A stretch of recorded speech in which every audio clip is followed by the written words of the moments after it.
Lord. ప్రభువైన యేసు నామములో అందరికీ వందనములు. ఇది దేవుని వాక్యం నుంచి యోవేలు గ్రంథం 1వ అధ్యాయం 16వ వచనం.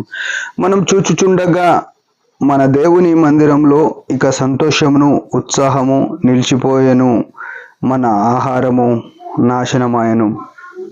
ప్రేమైన వాళ్ళారా, ఇక్కడ చూసినట్టయితే ఎంత దుర్దినము కనబడుతుంది చూడండి.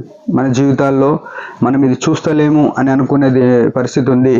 అయితే భక్తుని యొక్క జీవితంలో చెప్తున్న మాట ఏంటంటే, ఆ దినాల్లో జరిగిన సంగతి మనం చూచుచుండగా మన దేవుని మందిరంలో ఇక సంతోషమును ఉత్సాహమును ఉత్తమమును నిలిచిపోయేనే, మన ఆహారం నాశనమయనే అంటున్నాడు.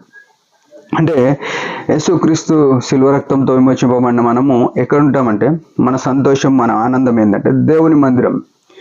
ఈనాడు దేవుని మందిరం ఎట్లయిపోయింది అని ఆలోచన చేస్తే, సరంబి వేసిన గృహంలో పడినట్టుగా ఆమోసులో రాసి ఉంటుంది. సరంబి వేసిన అంటే మందిరం అంటే మక్కువ లేదు, ఏదో ఎవరో ఏమంటారని ఈ మందిరానికి పోకడా, ఎవరో ఏమని అనగలరని మందిరానికి పోకడా, ఇట్లా జరుగుతుంది. కానీ మందిరం మీద ప్రేమ లేదు. దావీదు ఏమంటాడంటే, నీ మందిరావరణం, కీర్తనలు 42లో అంటాడు, దుప్పి నీటి వాగుల కొరకు ఆశపడినట్లు దేవా నీ మందిరావరణం. కోరవ కుమారులు అంటారు, యెహోవా నీ నివాసములు ఎంత రమ్యములు. ప్రియమైన వాళ్ళారా, యేసుక్రీస్తు శిలువ రక్తంతో కొనబడిన మనము ఆ దినాల్లో యేసుప్రభు ప్రాణం పెట్టకముందే వీరు మందిరం గురించి ఎంతో పట్టింపు కలిగి ఉన్నారు. అయితే ఆ దినాల్లో వారు సంతోషం పొందినారు, మందిరంలో సంతోషం నిలిచిపోయిందని వారు బాధతో మాట్లాడుతున్నమాట. మన జీవితంలో కూడా ఆరంభ దినాల్లో భక్సింగ్ గారు హెబ్రోన్ స్థాపించిన దినాల్లో ఎంతో అద్భుతమైన పరిచర్య, విరివిగా ఆత్మలు రాబడ్డాయి, పట్టబడ్డాయి, ఎంతో మంది సేవకులు సమర్పించుకున్నారు, ఎంతో విస్తారమైన సేవ జరిగింది.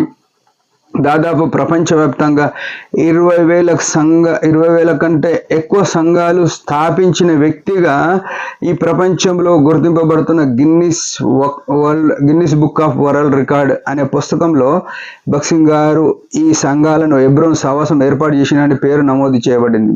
అంటే ఆ దినాల్లో ఉన్న సంతోషము, ఆ కాన్వకేషన్స్, ఆ మందిర ఆవరణము ఎంతో నచ్చింది.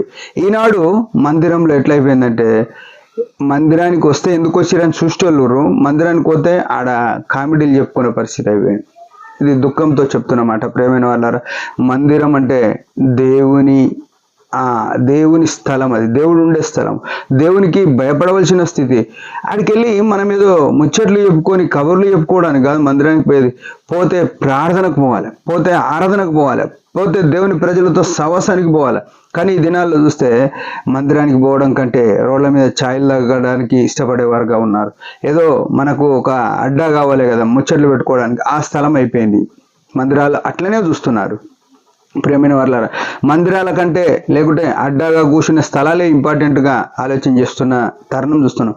అంటే ఇవన్నీ ఏం చూపిస్తున్నాయంటే, దేవుని మందిరంలో సంతోషము ఉత్సాహము నిలిచిపోయింది. ఉత్సాహాలు జరగట్లేదు. ఏదైనా ప్రత్యేకమైన కోరికలు కలిగి ఉండేదానికి డబ్బులు చూసుకుంటున్నారు. భక్సింగ్ గారి దినాల్లో డబ్బులు చూడలే, ఖాళీ ప్రార్థన చూసి దేవుని యొద్ద వాగ్దానం కొరకు కనిపెట్టి ఆయన వాగ్దానం పొంది దాన్ని బట్టి పరిచర్యను కొనసాగిస్తూ వచ్చినాడు. దేవుడు ఏమంటాడంటే, నాకు అసాధ్యమైనది ఏదైనా ఉండునా అని చెప్పినాడు. ప్రియమైన వాళ్ళ, సర్వశక్తి గల దేవుణ్ణి మనం విశ్వసించి ఆయన శిలువ రక్తంతో కడగబడి దేవుని పరిచర్యలో సంఘంలో ఉన్నామని చెప్పుకునే మనము ఈనాడు చెప్పుకునే స్థాయిలో దేవుని చేత మేలు అనుభవించని వారమైనాం. మన జీవితాలు మనం సరి చేసుకొని దేవుని మందిరములో మనం ఎట్లా అంటే సంతోషంతో గడపాలి. ఈనాడు బాధతో గడుపుతున్నామా? ఉత్సవములు జరగాలి, దేవుని మందిరంలో ఎన్నో కూడికలు జరగాలి. జరగకుండా మనం ఏదన్నా అడ్డుపడుతున్నామా?